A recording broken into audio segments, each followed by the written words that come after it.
이런 분들 강아지 겨울 산책 하지 마세요. 사람으로 비유하면 야외 활동이 적은 겨울에 계절성 우울증이 생긴다고 합니다. 적인 산책 방법과 교육을 모르는 내가 산책을 했을 때 강아지들이 오히려 부정적인 생각이 드는 경우가 있을 수 있습니다.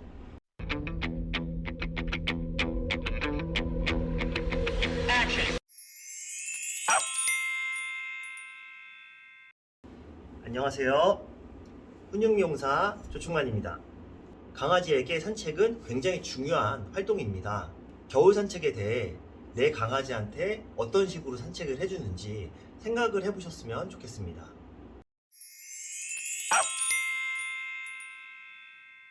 물론 산책은 당연히 해야 합니다.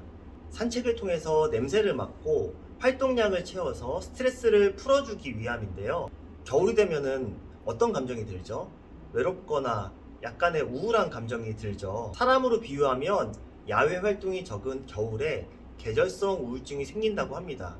우울증이 생기는 가장 큰 이유는요, 세로토닌이라는 신경 전달 물질의 합성에 햇빛이 꼭 필요한데 햇빛이 특히나 적은, 일조량이 적은 겨울에 계절성 우울증이 생긴다는 거죠. 그러면 강아지들은 어떨까요? 강아지도 똑같습니다. 날씨가 좋을 때는 산책하는 강아지들을 많이 봤는데 날씨가 추운 겨울에 산책하는 강아지들을 많이 볼 수가 없죠. 특히나 후각이 발달된 강아지들은요, 산책을 통해서 맡는 냄새를 통해 세상을 본다고 할 정도죠. 강아지들이 냄새를 맡는 행위는요, 사람으로 따지면 SNS를 하는 것과 같다고 합니다. 그래서 겨울에도 산책을 하는 것은 굉장히 중요합니다. 이런 내용을 아시는 분들은요, 겨울이든 여름이든 내 강아지를 산책을 굉장히 잘 시켜주세요. 하지만 산책이 좋다고 해서 갑자기 계획과 공부 없이 급작스럽게 강아지 산책하시는 분들은 겨울 산책 하지 말라고 말씀드리고 싶습니다. 결론부터 말씀드리면은 겨울 산책을 할 때 잘 해줄 수 있는 자신이 없는 분들은 산책을 하지 말라고 말씀을 드리고 싶습니다. 산책을 할 때 산책하는 대상이 사람이 우선인지 강아지가 우선인지를 생각해 보셔야 되는데요. 강아지가 우선이 되어 있는 분들 같은 경우에는 강아지의 컨디션, 스트레스, 건강 등을 고려해 가지고 지금도 산책을 굉장히 잘 시키고 계세요. 아까 말씀드렸듯이 춥든지 덥든지 간에요.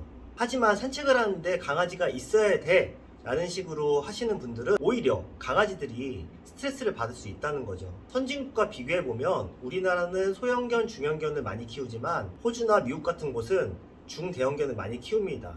당연히 활동량이 다르고 아이들을 체계적으로 정말 잘 보살피는 차원에서 키우는 그런 선진국과 우리나라를 어떻게 비교를 하겠습니까? 산책을 안 시키던 아이들을 갑자기 산책을 시키게 되면요, 사람도 운동을 안 하다가 했을 때 몸이 아픈 것처럼 그런 일들이 발생이 될 수가 있어요. 체계적인 산책 방법과 교육을 모르는 내가 산책을 했을 때 강아지들이 오히려 부정적인 생각이 드는 경우가 있을 수 있습니다. 실제로 강아지들이 산책을 싫어해야 하는 아이들도 생각보다 많거든요. 가다가 갑자기 뭐 주저앉는다거나 하기 싫어하는 거를 표현하는 친구들이 이런 이유가 있을 수가 있다는 말이에요. 서두에서 말씀드렸다시피 꾸준히 교육적으로 아이들이 산책할 자신이 없다면 겨울 산책 하지 말라고 말씀드리고 싶습니다. 안 하던 산책을 갑작스럽게 시킬 수도 없고 산책을 못해서 스트레스를 받는 아이들을 위한 분들은 지금 주목해 주세요. 만약에 마당이 있는 집 같은 경우에는요, 정해준 시간 동안에 아이를 마당에 풀어서 자유롭게 놀 수 있게 해주시게 되면은 아이들이 스트레스를 덜 받게 되고 햇빛도 받을 수가 있어서 산책보다는 못하지만은 좋은 효과를 받을 수가 있고요. 대부분 마당이 없는 집들이 많죠. 뭐 아파트라든지 빌라 같은 곳 같은 경우에는 물건을 가지고 오게 하는 놀이라든지 아니면 숨바꼭질이라든지 다양한 교감과 훈련에 포커스를 맞춰서 아이들과 이렇게 플레이를 하시게 되면은 아이들이 스트레스를 덜 받게 됩니다. 그리고 요즘에는 공용시설 중에서 소형견, 중형견, 대형견은 따로 놀 수 있는 무료 시설들이 많이 생기고 있거든요.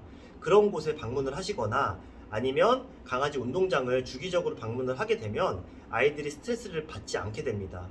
우리 동네에 그런 공용시설이 있는지 없는지 모르시는 분들이 생각보다 많아요. 그래서 동네에 그런 곳이 있는지 찾아보시는 게 굉장히 중요합니다. 예전에 강아지의 산책의 유래를 보면요, 원래 강아지들은 양을 몰고 집을 지키고 이런 거에 일이 굉장히 특화돼서 있었어요. 근데 지금은 그런 일들을 하지 않기 때문에 그걸 대신해서 산책으로 해주신다고 생각을 하시면 되거든요. 한마디로 사회활동을 했다가 현재는 사회활동을 지금 못하고 있는 무지개인 상태라고 생각을 하시면 돼요.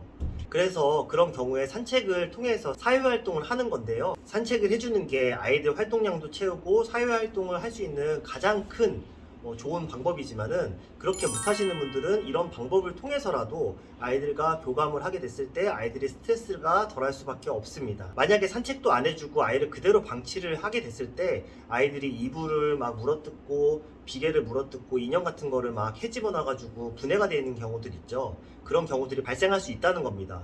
꼭 주의해 주세요. 그래서 오늘의 결론은 겨울 산책 꼭 해야 하나? 억지로 산책을 하지 말라고 말씀을 드리고 싶습니다.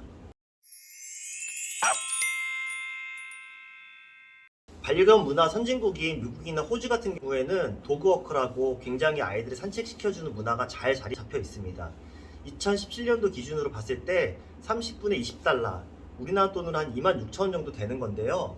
아이들이 한 마리만 산책을 하는 게 아니라 활동량이나 크기에 따라서 2번, 3번을 맡기는 경우가 있겠죠. 그래서 도그워커라는 직업이 고수익이라는 직업이라는 얘기도 나오고 있는데요. 우리나라 말로는 산책 도우미라고도 하죠. 물론 산책을 하는 데 있어서 산책 도우미들은 해야 될 것이 너무나 많기 때문에 교육도 많이 받으셔야 되고, 그리고 생각보다 쉽지 않은 일입니다. 근데 미국이나 호주 같은 선진국에서 활성화가 돼 있다는 말은 무엇일까요? 많은 분들이 이용을 한다는 말이겠죠. 선진국을 봤을 때 내 강아지를 내가 산책시킬 수 없다면 전문가에게 맡기는 것들이 우리나라의 미래라고 볼 수가 있습니다. 우리나라도 곧 있으면은 내가 산책을 할 수 없다면 전문가에게 맡기는 그런 시대가 올 거라고 봅니다. 그런 날이 올 때까지 건강하고 안전하게 강아지를 키우는 반려인들이 됐으면 좋겠습니다. 그러면 안녕. 다음에 또 봐요.